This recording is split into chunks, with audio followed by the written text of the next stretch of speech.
Yeah, my heart is broken.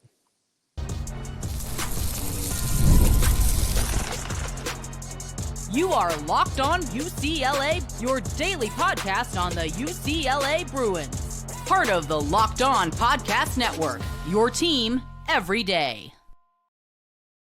Welcome, everybody, to this edition of the Locked On UCLA podcast. I'm your host, Zach Anderson-Yoxsimer, and we're reacting to probably easily the most devastating loss of the season as the Bruins fall to their bitter rival across town, 19-13. It's unfortunate because this is a game that UCLA had real momentum heading into the fourth quarter and just hadn't ripped away from them, right? This was one where UCLA was doing everything wrong in little moments, the emotional moments, and then picked it up with a third quarter blitz, kept USC off their heels, kept them, despite great field position, off the board until one too many. A shanked punt, a double pass throw, the inability to contain, and then just the throw over Kane Medrano's hand despite great coverage across the field by UCLA, and the Bruins fell short. All right. Absolutely brutal way to lose this one when you outgained USC. The Bruins, it came back to just the little things. The punting, USC has a Ray Guy Award finalist as a punter, and unfortunately, Brody Richter got outclassed in this game. And it came down to that final punt where they started close to, if not just beyond the 50. UCLA also had 8 penalties for 70 yards. Now, I'm trying to figure out if all 45 really gets tacked into there, but it really hurt them when UCLA could have taken a 2-score lead. They're first and goal at the 5. J. Michael Sturdivant's made a fantastic diving catch, and then you false start, and then you get sacked. And then what's Eric Bieniemy going to do? He can't do anything when you just can't stand still and just go off the snap count. Like, it's ridiculous because it's the small things that killed them, and they've killed them all season long. In the last 3 close losses for UCLA, Minnesota, Washington, and now the SC game, it's been the little things, whether it was a late penalty or blowing a lead against Minnesota when the Bruins had that 10-point lead, when it was just taking care of the football and playing clean football against Washington. Again, they had a short kick too. And now in this game against USC, the Bruins, they're making plays. They had 2 sacks, 6 tackles for loss. They outrushed USC. You would have thought in the game if the Bruins had passed for more yards, rushed for over 111 yards, decent on third down until the end. If Garbers didn't turn it over, you would have thought, hey, UCLA 10 out of 10 time wins that game. If you gain more yards, if you're almost equal in first downs, and Ethan Garbers doesn't turn it over, that's a game at home you should win 10 out of 10 times. Well, unfortunately, it was the other bugaboos that really stuck out almost in more circumstances this year. The inability to get third down and convert in the red zone.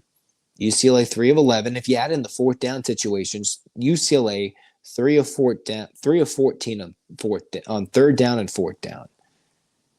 I mean, TJ Harden did his best. He had like a 100-yard game, basically 98 yards. The crushing blow was when UCLA went for 4th and 1. I 100% agree with DeShaun Foster, UCLA, Eric Bieniemy going for it. 4th and inches at their own 34 down 3.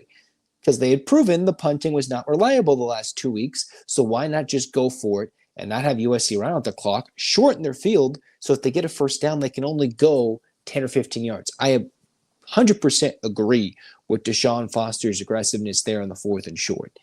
It's just the execution and the play call I disagree with.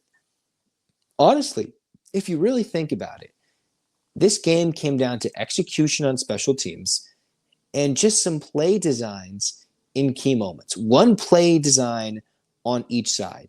USC wasn't doing much. They weren't taking advantage of the UCLA gift of field position time and time again until they went to the double pass with Mekhi Lemon just hitting Joyner down the sideline, I believe, right? I believe it was Joyner down the sideline, just absolute through a dime. And I'm not sure, UCLA, who would have thought in the fourth quarter the biggest pass would have not been from Maiava. It would have been from Mekhi Lemon with a 40-yard strike down the sideline on a double pass, right? Even though that touchdown pass was sweet, the only one for the USC quarterback, It was the double pass. And then UCLA, 4th and short, let's stack the box with an offensive line that has proven not to win too many battles. And yes, they've been winning the running game in that particular instance, but that was just a poor play call, poor execution, when I think UCLA could have gone guns and blazing, play action. I felt that would have been a perfect situation to go play action. Go under center, play action, maybe hit J. Michael Sturdivant deep. You have Loya on a route short. You have Matavao. And many times I was getting ready to come on here and say Eric Bieniemy called a good game. He figured it out. The Bruins got past the emotional end to the first half. And yet it was that nation's worst, basically, red zone touchdown percentage that came back once again to destroy the Bruins. UCLA converted 2 of 2. Technically, it's just they couldn't go and score to expand the lead. When they could have just kicked him in the jugular, just ended it. Truly, I think if UCLA scores a touchdown after that J. Michael Sturdivant diving catch, then we're not sitting here talking about a loss. But again, now we know what UCLA has to work on. All right, they better come out with the emotions and the right energy for the Fresno State game, or that could get ugly, because last time I checked, the Fresno State Bulldogs were up 21 against a 7-3 Colorado State team. Now, I haven't checked it at the moment, but that's still a team that probably will be, or is, if they somehow blow it, will be vying for bowl eligibility. UCLA has to have an equally emotional response to get up for next week. And I don't think that it will be easy to do after losing one like this. Brutal. This is a game where if UCLA wins, everything's on the silver. It's on the platter for Lincoln Riley's job. It's basically on the hot seat, and it's as hot as it gets if UCLA can beat them here. Unfortunately, the Bruins gifted, I think, this game. But there's nice plays, nice opportunities, but when you commit 6 more penalties, and then the punting game was the big thing, right? The extra facet UCLA has to go to, because Brichter was an MVP in the LSU game. And just unfortunately, one moment here, a big double pass call there, and an athletic quarterback making a nice dime throw that all the broadcasters were going to salivate. That's nothing Miller Moss could have done, and probably why USC lost all those games. And the one time he got the opportunity to do it, got on his legs. The Bruins didn't keep contained, and it looked like what we had seen a lot during the 5-game losing streak, and a lot what we saw in times when Damon Williams was running around USC's defense. It only happened once or twice in this game, but the Bruins just cut contained and couldn't find a way. Brutal, brutal, brutal. The defense made lots of nice stands, kept USC out of the end zone 4 times, even though the Trojans got into the red zone 5 times. But in the game, when USC fumbled it twice, the Bruins couldn't pounce on it. UCLA didn't fumble it once. They didn't throw any picks. It was a game that was won and lost by special teams, and it was not the kickers. It was not the kickers who had to do with any made or missed field goals. Yes, they made their kicks, but a lot of them were chip shots. It came down to the punting game, which was one of those weird things that USC, they had not had a touchback once. Their guy pinned UCLA at the 1. The Bruins make a nice catch to get out of their own end zone, but when they're at the 30 and they shanked the punt, it put them at the 50, and then USC took advantage of the short field. Boom, boom, boom. A 4-play sequence. A punt pins one at the 1. UCLA has a shanked punt, double pass, and then there. Great touchdown throw on another play.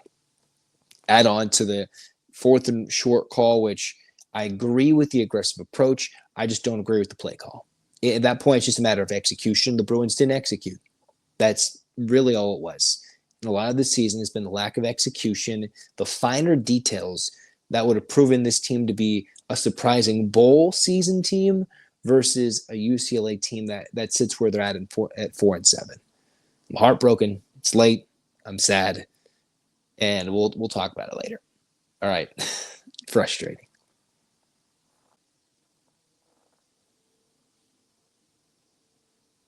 Once again, go check out FanDuel.com if you're a new customer. If you win your first $5 bet, you'll get $150 in bonus bets. It was a crazy day in college football, so I'm not sure who was getting many wins and many winners. But if you won that first $5 bet, maybe on an underdog or something, you'd get $150 in bonus bets as a new customer. Go to FanDuel.com to join now. All right. sad, depressed. I want to go to sleep. I'm across the country. It's like 2 a.m., 3 a.m. I'm sad.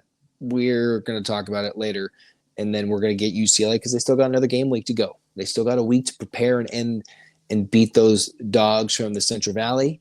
But it's going to sting for a while, and it really would hurt their performance and certainly attendance for next week. Could have changed the whole perception of year one for DeShaun Foster. You get that one, and you're like, let's go. Absolutely. Let's do it. And instead, the Bruins couldn't cling on. They played their hearts out. Both teams did. And yet here we are. Hands up, Bruins fans. 8 clap time as always. And 1, 2, 3, 4, 5, 6, 7, 8. UCLA. UCLA fight, fight, fight. This has been Locked On UCLA. Zach signing off. Go Bruins.